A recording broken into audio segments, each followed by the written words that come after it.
দেশবাসীর কাছে আমরা এই বিষয়টি নিয়ে ক্ষমা চাচ্ছি। আপনারা অনেক মিডিয়া এটা প্রচার হয়ে গিয়েছে, দয়া করে কন্ট্রোভার্সি তৈরি করবেন না। যখন আমাদের বারাসাত ব্যারিকেড টু মহাখালী ঘোষণা করা হয়, 4 দিন আগে থেকে শুরু করে প্রত্যেকটি প্রশাসন, ডিজিএফআই থেকে শুরু করে রাষ্ট্রের প্রত্যেকটি দায়িত্ববান কর্মকর্তা বিষয়টি জানে। কিন্তু দুঃখের বিষয় হলো তারা সবকিছু জেনেও আমাদের 11টার সময় কর্মসূচি পালন করার কথা, সেই সময় তারা ট্রেন ছেড়ে দেয়। এবং মহাখালী যখন সেই পয়েন্টে চলে আসে তখন আমাদের ওখানে অবস্থান করছিল 4000 শিক্ষার্থী। এই মোমেন্টে ট্রেনের গতি বাড়িয়ে দেওয়ার কারণে পাশে যারা অবস্থান করছিল তারা ছুটে ছুটে চারদিকে পড়ে যায় এবং আমাদের সাধারণ শিক্ষার্থী 12 জন আহত হয়।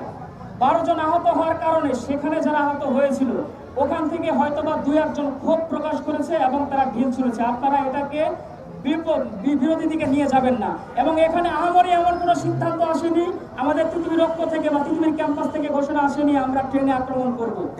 আপনারা এই ইতিপূর্বেও অনেকগুলো নিউজ মিডিয়া এটি ঘোষণা করেছেন। আমরা সেই পরিবারের সাথে যোগাযোগ করেছি এবং কন্টিনিউ রয়েছে তাদের সেবা, তাদের চিকিৎসা নিয়ে আমরা কথা বলতেছি। আপনারা এটা প্রচার করবেন এবং আবারও দেশবাসীর কাছে আমরা এই বিষয়টি নিয়ে ক্ষমা চাচ্ছি। যারা এটিকে বাড়াবাড়ি করছেন, ইতিমধ্যে প্রেস রিলিজ করেছেন যে তিতুমির সন্ত্রাসী বাহিনীর সাথে, সে সন্ত্রাসী বাহিনীর এটাকে ট্রেনে আক্রমণ হয়েছে, এই বিষয়টি উইথড্র করে নেবেন। এখানে কোনো সন্ত্রাসী সংগঠন নেই, এটা তিতুমিরের এবং প্রাণের দাবি পরিষ্কার করে দেওয়া।